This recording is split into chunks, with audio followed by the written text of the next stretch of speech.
It's midday in Kambe, Dunga Mountain Division of the Northwest Region, and same time in Douala Littoral Region. Ladies and gentlemen, you're welcome to the Balingue News. Pascal Tanke, bon après-midi. Good afternoon, Glory Mala, mesdames, messieurs, bon après-midi et bienvenue aux 12h bilingues sur Équinoxe Télévision. Merci de nous choisir pour vous informer. En ouverture de ce journal, le deuxième jour d'audience du procès de l'affaire Martinez Zogo pour le mois de juin a été consacré encore à la cross-examination de l'expert Georges Bichoka qui a expertisé les téléphones. Les avocats des ayants droit de Martinez Zogo et de la DGRE ont émis des doutes sur la crédibilité de cette expertise téléphonique. Les explications de Joël Essengé et Guy Zogo. De l'affaire Martinez Zogo pour le mois de juin se poursuit donc encore ici au tribunal militaire. Mais il faut dire que l'émotion était encore très vive ici aujourd'hui après la diffusion hier de la vidéo de la torture de Martinez Zogo qui avait été éliminée par des agents de la DGRE en janvier 2023. La bestialité de ce commando de la DGRE continuait donc d'estomaquer le public venu en grand nombre ici aujourd'hui pour suivre cette audience lors de sa deuxième journée. Il faut dire qu'à cette occasion, cette vidéo a montré le supplice vécu par Martinez Zogo. Il était nu, ligoté, torturé par les agents de la DGRE, les yeux littéralement crevés et malgré ses supplications, aucun répit ne lui a été accordé, encore moins aucune grâce. Donc, c'est le véritable calvaire qu'a vécu le journaliste animateur devant un public qui ne s'est pas retenu. On a vu des gens pleurer et puis se laisser aller avec une très vive émotion donc, qui laissait voir à quel point les uns et les autres étaient touchés. Dans toutes les conversations, c'est ce film d'horreur qui revenait au moment où l'audience s'est ouverte. Mais il était aussi beaucoup question de la compréhension de la déclaration de l'expert Georges Bichoka, selon laquelle il n'a pas trouvé d'éléments pertinents entre Jean-Pierre Belinga et le lieutenant-colonel Justin Danoué relativement à l'affaire Martinez Zogo. À son avis, a-t-il indiqué, une affirmation qui a fait dire à d'aucuns que l'homme d'affaires n'avait rien à voir avec l'assassinat de Martinez Zogo. C'est donc dire que les avocats des ayants droit de Martinez Zogo et de la DGRE sont arrivés déterminés à démonter l'expertise téléphonique à leurs yeux sujette à caution. C'est d'abord maître Félicité Zefman qui a pointé ce qu'elle a qualifié d'insuffisance du rapport, notamment ces zones d'ombre qui n'ont pas permis d'expertiser tous les téléphones, voire de retrouver la nature des messages supprimés par Jean-Pierre Belinga. Sur cette lancée, Maître Calvin Job a relevé qu'entre le 13 et le 23 janvier 2023, il y a eu 26 appels vidéo et WhatsApp entre Jean-Pierre Belinga et le lieutenant-colonel Justin Danoué, lesquels ont été supprimés. Pourquoi n'avoir pas cherché à retrouver leur nature? A-t-il interrogé l'expert? Comment aussi n'avoir pas cherché à en savoir davantage sur qui est le dénommé Ndimbarga qui apparaît dans les échanges avec Justin Danoué?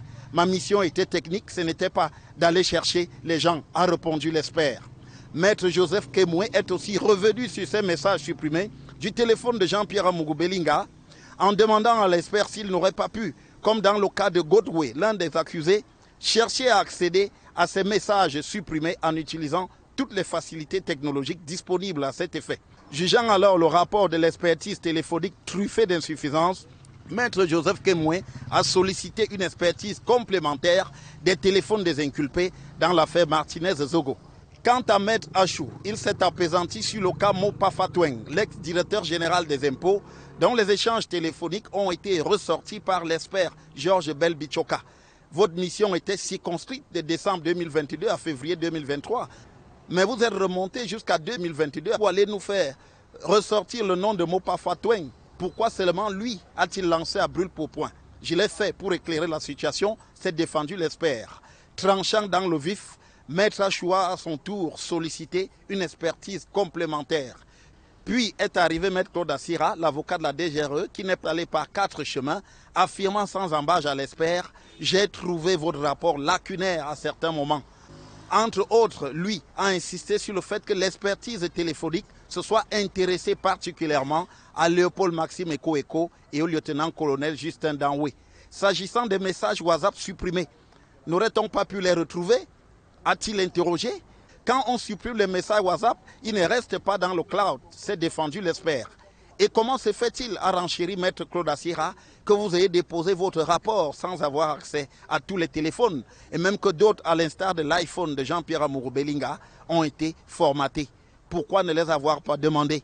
En écrivant cela dans le rapport, je le demandais, a alors affirmé le professeur Georges Belbichoka.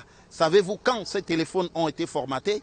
L'expert assemblée pris au dépourvu à l'issue de cette deuxième journée d'audience de l'affaire Martinez Zogo du mois de juin 2026. De sérieux doutes ont été émis ici au tribunal militaire sur le rapport d'expertise téléphonique par les avocats des parties civiles et de la DGRE. Depuis le tribunal militaire pour Équinoxe Télévision, Jouait les Sengue, Zogo. Parlons de toute autre chose à présent. L'insoutenable escalade donc des féminicides au Cameroun, avec 194 femmes tuées en 3 ans et un triste record de 50 drames déjà enregistrés pour le seul premier semestre de 2026. Le pays fait face à une crise humanitaire et sociale des plus inquiétantes, alors que l'indignation grandit et que les promesses de riposte gouvernementale peinent à rassurer. Les défenseurs des droits humains exigent ici des actes concrets pour briser le cycle de l'impunité et protéger les familles meurtries. Détail, Hubert Michel Kameni. Bilan effroyable de 194 féminicides enregistrés en l'espace de 3 ans. Le Cameroun s'enfonce progressivement dans une trajectoire sombre, marquée par une recrudescence alarmante des violences mortelles faites aux femmes. Contrairement à ce qui se passait il y a 10 ans, où dans les familles, lorsqu'il y avait des cas, c'était caché, ça restait comme un secret familial. Aujourd'hui, même si la famille veut cacher, il y a quand même un voisin qui va mentionner pas. On a aussi le fait que les familles décident de poursuivre, contrairement à ce qui se passait avant. Du coup, on a quand même des résultats d'autopsie qui disent des choses concrètes. Le premier semestre de l'année 2026 franchit un seuil critique. Le pays surpasse désormais tous les tristes records établis à la même période lors des années précédentes, avec déjà 50 homicides de femmes comptabilisés. Pour la militante féministe Clarence Yongo, ce drame absolu trouve ses racines dans le déni de facteurs sociaux profonds qui ne font qu'aggraver la situation. La corruption entraîne l'impunité, et cette impunité galopante que nous observons aujourd'hui entraîne justement que l'absence de sanctions fortes ne dissuade pas les auteurs potentiels. Il est difficile vraiment pour la famille de la victime d'affronter cette personne-là. Parce que si le pouvoir judiciaire était libre, nous n'en serions pas là. Nous avons de nombreux cas dans lesquels les auteurs vous disent que bon, de toutes les façons, il n'était pas lucide, il avait consommé des stupéfiants. Face à l'indignation générale et à la multiplication des cris de détresse, le gouvernement brandit la promesse d'une riposte ferme. Une posture communicative qui pourtant ne rassure plus. Sur le terrain, les défenseurs des droits humains exigent désormais des actes concrets en lieu et place de discours jugés jusqu'ici stériles. J'ai envie de vous demander qu'est-ce qu'il advient de l'affaire Divine Barga. J'ai envie de demander où se trouve l'époux de Diane Yango. Je questionne à partir de ce que nous observons. J'ai envie de vous demander, est-ce que vous pensez que le gouvernement a envoyé un psychologue suivre la petite Joyce Nawal, qui elle, heureusement, est en vie? J'ai discuté avec sa mère et ce n'est pas le cas pour le moment. Quand nous écoutons les membres du gouvernement, nous avons l'envie de dire « Ah, je veux vivre dans ce pays ». Dora Nyazoke, c'est cette mère-là qui, à Guider, a vu la vie de ses 3 garçons basculer. Ses enfants, dit-elle, ont été violés à l'école. Cette affaire, ça fait 3 ans que nous la suivons. Personne n'a été inquiet. Donc, nous avons envie de croire chez les membres du gouvernement, mais de façon concrète. Faites quelque chose. Chaque mois, ce sont des dizaines de familles qui se retrouvent plongées dans le deuil et le déchirement. Derrière cette tragédie, restent des enfants devenus d'extrême vulnérabilité qui assistent impuissants à l'impunité de bourreaux, se croyant indûment protégés. Parmi les grands bassins agricoles du Cameroun, la zone de pastorale de Bafou, dans le département de la Ménoire, dont les provisions, il faut dire les produits approvisionnent toute la sous-région Afrique centrale, est malheureusement et plutôt paradoxalement aussi parmi les plus enclavés du pays. À côté des routes en piteux état, l'absence des ponts pouvant permettre de franchir très facilement, de permettre aux véhicules de franchir très facilement plusieurs plusieurs localités empêchent donc ces différents produits de rejoindre les grandes métropoles et même d'autres pays de la sous-région Afrique centrale. Les explications de Robert Kenyé et Vian Tonfak. Les populations des villages Lingan et ses environs, dans la zone de Bafou Pastoral, arrondissement de Kongni, rassemblés pour une mission commando, construit un pont en moins de 24 heures. Des troncs d'arbres et des planches, déjà sur le site du chantier, ils peuvent passer à l'action. Avec un matériel rudimentaire, constitué de marteaux, pioches ou entre autres, ils réussissent à relever le défi. Ces populations ont décidé de prendre leur destin à main à l'approche de la grande saison de pluie pour éviter des tragédies comme celles vécues par le passé. Une enseignante est morte ici il y a 2 ans. Après le cas, elle a traversé pour aller de l'autre côté en rentrant. Elle ne pouvait plus, l'eau l'a emporté. Nos fils, les petits frères alors, ils tombent sur chaque jour, ils cassent les pieds. Au-delà de sauver des vies, cet engagement est également capital pour l'économie locale, axée sur l'agriculture. Il y a les pommes de terre, il y a les choux, il y a les carottes, il y a tout. On ne peut plus transporter ça. Donc, on est obligé de transporter quand on fait les motos. Et le deuxième pont qu'on a mis sur pied, c'est pour que les 4x4, les pick-up puissent transporter ça dans les carrefours, afin que les grands camions là puissent transporter ça à Yaoundé. Partout en Afrique, ils s'en chargent. Il y a au moins 50 camions qui chargent ici chaque semaine pour aller ravitailler l'Afrique centrale. Mais beaucoup de camions tombent en route. Vous avez vu le tournant là, c'est vraiment le tombeau de camions. Donc on cultive, on ne sort pas la marchandise au champ. Le pont provisoire construit par les populations ne devrait pas tenir selon les projections pendant plus d'1 an, d'où l'interpellation de l'État. On porte 3-4 sacs derrière la moto. L'année passée, nous avons fait ce pont de moto et de piétons. Cette année, on a tout fait pour faire le grand pont de la voiture. Une pick-up peut déjà traverser avec beaucoup de sacs de pommes de terre, des avocats, des poireaux, des carottes, des choux, etc. On a un peu essayé de faire ce pont, mais c'est provisoire. Et nous implorons l'État, s'il peut faire quelque chose pour toute la communauté. Si l'équation du pont a été provisoirement résolue dans ce grand bassin de production agricole, celle de la route demeure intacte et les populations confessent leur impuissance. Hors de nos frontières, au Sénégal, un nouveau gouvernement de 30 membres a été formé sans représentant du PASTEF. Selon Ousmane Sonko, cette absence résulte d'une décision prise d'un commun accord avec son parti dans un contexte de tension politique au sommet de l'État. Et puis au Nigeria, près de 40 élèves et plusieurs enseignants ont été enlevés par des groupes armés face à l'insécurité persistante et l'absence surtout de dispositifs et de nouvelles également des otages. Le syndicat des enseignants a lancé une grève générale dans le sud du pays. La page internationale avec Emazou Mathilde Nsomba et Gladys Sidié Bambadian. Le président sénégalais Bassirou Diomaye Faye a nommé lundi 1er juin 2026 un nouveau gouvernement sans la participation du PASTEF. Quelque temps après, le parti dirigé par Ousmane Sonko a annoncé ne pas participer à ce gouvernement en raison de points de désaccord. Ce matin, s'est tenu un long entretien entre le président de la République et le président Ousmane Sonko, au cours duquel des convergences ont certes été confirmées, mais aussi et surtout des points de désaccord, notamment autour de la place et du rôle de la majorité dans le dispositif exécutif. Peut-on lire dans le communiqué publié sur les plateformes digitales d'Ousmane Sonko. L'équipe dirigée par Amadou Al-Aminou Mohamed Lo compte 30 membres. C'est un gouvernement de mission au regard des défis auxquels le pays est confronté, a-t-il souligné. Nous avons un gouvernement de mission et d'obligation de résultat qui a un socle politique et un socle technocratique. C'est un gouvernement de prise en compte de notre désir et réalité du vivre ensemble dans la diversité territoriale et sociale et qui fait place aux jeunes et aux femmes. Vous le constaterez, 2 ministères ont été fusionnés, en l'occurrence le ministère des Finances et du Budget et le ministère de l'Économie, du Plan et de la Coopération pour donner le ministère de l'Économie, des Finances et du Plan. Et au Nigeria, les autorités sont toujours à la recherche des 39 enfants et de 7 de leurs professeurs enlevés mi-mai dans l'état d'Oyo, dans le sud du pays, par des hommes armés présentés par l'armée nigériane comme des djihadistes de Boko Haram.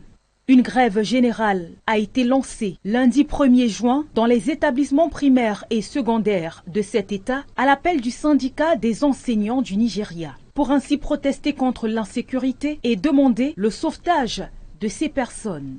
Dimanche 31 mai, le président de la République avait pourtant annoncé le recrutement de 1000 gardes forestiers pour retrouver les otages ainsi que la mise sur pied d'une équipe spéciale d'investigation. Le président nigérian a également annoncé l'envoi dans cet État d'une délégation de haut niveau du gouvernement fédéral, comprenant son chef de cabinet, le ministre de la Défense et l'inspecteur général de la police, entre autres. Voilà donc qui met fin à la première partie du 12h sur Équinoxe Télévision. La seconde est en langue anglaise avec vous, Glory Mala. Good afternoon, Osman. Good afternoon, Pascal. Thank you. Ladies and gentlemen, good afternoon. And thanks for staying with us till the second segment of the news. You're watching the midday bilingual news. The written phase of the Cameroon General Certificate of Education, the GC Ordinary and the Advanced level, kicked off across the city of Douala under strict tight security, from strict biometric identity checks at the entrance to mixed feelings among candidates in their examination halls after writing the first papers. Our reporter Long Maniru visited some of the examination centers and put together this report. As early as 7:30 a.m., streets leading to major examination centers such as Government Baligwa High School Bojongo and various private colleges across Douala were packed with students dressed in pristine uniforms. Security measures have been significantly reinforced at every center's entrance. Security personnel and invigilators conducted meticulous identity and biometric badge verification. For the first day, the head of centers feels satisfied. The accommodation center is hosting 1,034 candidates. Most of them, they were actually early. We haven't actually recorded so many absences, except like 4 this morning out of the 1,034 candidates that are supposed to write. We've recorded 4 absences this morning. But in actual terms, it's not that they were late and they were locked out. All candidates were here early enough. Most came before 7 a.m. After the morning sessions, students stepping out of examination hall shared varying feelings. I was writing material technology as my first paper. So at first I was a little bit scared, but after writing the paper I saw that it was not that hard, it was easy. I wrote my first paper today, chemistry, and it was well because almost all the things that we did today is what our teachers have been teaching us in class. With the written phase expected to span to the next 2 weeks, education officials in Douala are maintaining an attitude of high vigilance. For the families and candidates of Douala, the journey has just begun, but day one has successfully set a calm, secured, and disciplined tone for the rest of the examination session. The president of the National Episcopal Conference, Archbishop Andrew Nkea, has called on all stakeholders to work together in order to restore and consolidate peace in Cameroon. Speaking during the ongoing Episcopal Conference in Yaoundé, he said lasting peace cannot be achieved unless the state listens to the concerns of its citizens. He stressed that the recommendations made by Pope Leo during his visit to Cameroon remain relevant and should be taken into consideration in efforts to address the nation's challenges and promote social cohesion. Take a listen to him in the following excerpt. One thing I must be able to say to you today is that Cameroonians must be serious. It is not the Pope who are to leave Rome to come and tell us to live in peace. We ourselves must know that we need peace. And everybody, whether in the government, whether in the church, whether in civil society, we must do everything that peace and justice reigns among us. And this is what I'm saying, that this week that the bishops are gathered here, they are going to study all the ways to see how to implement the recommendations of the Holy Father. Peace is not a decree. Peace is lived. And we must look at ways for Cameroonians to live in peace. And you hear one of the things the Pope said there: to have peace, listen to your citizens. The state must listen to the citizens. And this is very important for all of us. Listen to the citizens. The state cannot live as if citizens don't exist. Listen to the citizens. This is a big recommendation of the Pope. And I think during our work, even in the church, we are going to be studying how to listen to our people. This is an implementation of synodality. Listen, listen. And the church, we have to look for ways to also listen. Thank you very much. A message that surely has not fallen on deaf ears. Away from that, we talk something else. A moment of shock filled the atmosphere at the Yaoundé Military Court as a graphic video evidence was presented during the court hearing of late journalist Martinez Zogo in Yaoundé. The evidence is being described as a major breakthrough in a case that has captured national and international attention since the journalist's abduction and killing in 2023. Our reporter Jonathan tells us more about the emotional courtroom scenes and the significance of the newly uncovered digital evidence. His report. Military court was gripped by emotion and shock Monday as graphic video evidence linked to the murder of journalist Martinez Zogo was presented during a crucial phase of the ongoing trial. The disturbing footage projected before judges, lawyers, journalists and relatives of the victim triggered tears, panic and visible distress across the room. The evidence was introduced by cybersecurity and digital forensic expert Professor Georges Bell Bechoga. According to his testimony, investigators were able to recover deleted multimedia files from automatic cloud backups linked to a WhatsApp account belonging to an agent of Cameroon's external intelligence service. Among the materials shown was a video capturing Martinez Zogo in his final moments. The journalist appeared severely injured, lying in an open field, pleading for his life. Additional photographs and videos revealed signs of severe physical abuse and bodily injuries. The graphic nature of the images deeply affected the people present in the courtroom. Members of the civil parties broke down in tears while journalists and human rights observers struggled to contain their emotions. Following the presentation, Professor Bell Bichoga told the Yaoundé Military Court that forensic analysis had established significant digital links between several of the high-profile suspects currently in detention, a development that could prove decisive in determining criminal responsibility. Martinez Zogo, a radio host at Amplitude FM known for exposing alleged corruption, was abducted on January 17, 2023. His mutilated body was discovered 5 days later, sparking national outrage and international concern. 17 defendants are standing trial in the case, including businessman and media owner Jean-Pierre Amougou Belinga, former External Intelligence Service Director General Leopold Maxime Eko, and the institution's former Chief of Operations, Justin Danwe. As proceedings continue, the newly recovered digital evidence is being viewed as a major breakthrough in the search for truth and accountability in one of Cameroon's most closely watched criminal cases. 3 government ministers say Cameroon is stepping up efforts to fight against rape and child abuse in Cameroon. They stressed on prevention, victim support, and stricter enforcement of existing laws. They've announced new measures at a press conference, but many call for quick action and not promises. Smagic and Gabriel tells us more.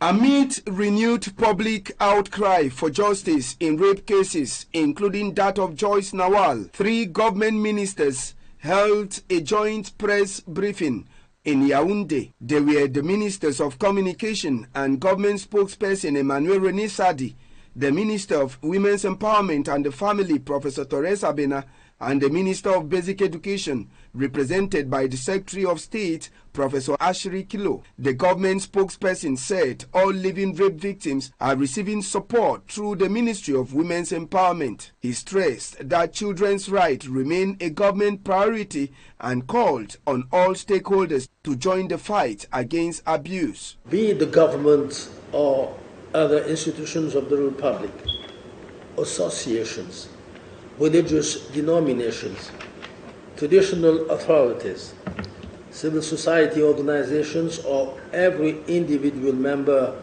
of the national community, each and every one of us has a responsibility to play our part in prevention. The briefing also addressed concerns that the penal code offers limited protection to children under 18. The Minister of Women's Empowerment used the opportunity to reassure Cameroonians. We are in the process of elaborating a specific law on gender-based violence, and the process is sufficiently advanced, and we are hoping that, that project will reach the Parliament during the next session. It is our hope, because we have worked for several months now and the process is quite advanced. While the Ministry of Basic Education urged parents to work with schools. The ministry insists on special vigilance on our children when they are handed to us on campus. The ministry insists that parents should know who they hand their children to. Preferably, they should accompany these children themselves and not give middlemen. They should pick up the children themselves and also indicate to school administration who comes to take the child and who drops the child off. Despite the minister's assurances, many Cameroonians see the time for statements is over. They are now calling for concrete action. And in news out of the country, security concerns in Nigeria are mounting as a terrorist still hold 39 students and 7 teachers abducted since the 15th of May 2026. The situation has triggered intense protests from parents and teachers demanding their release and better school safety in Nigeria. And in Senegal faces political instability after the ruling PASTEF party refused to join the newly formed government, exposing a deep rift between the President Bassirou Diomaye Faye and Ousmane Sonko. Details with Innocent Aze. Senegal's political crisis deepened on Monday, June 1, after the ruling PASTEF party announced it would not participate in the country's newly formed government, exposing growing divisions between President Bassirou Diomaye Faye and his former ally, Ousmane Sonko. Earlier on Monday, Sonko, who was dismissed as Prime Minister less than 2 weeks ago, held what he described as a lengthy meeting with President Faye to discuss PASTEF's role in the new administration. While the two leaders reportedly found common ground on some issues, Sonko said significant disagreements remained. Following the talks, Sonko announced that PASTEF would not be represented in the newly formed government despite the party holding an overwhelming majority in parliament. Just an hour later, newly appointed Prime Minister Amadou Al-Aminou Lo unveiled a new 30-member cabinet formed by President Faye. The announcement sparked further confusion as the new cabinet reportedly includes several ministers linked to PASTEF, seemingly contradicting Sonko's declaration. With PASTEF controlling most seats in the National Assembly, this standoff raises fresh concerns over political stability as Senegal seeks solutions to its mounting economic crisis.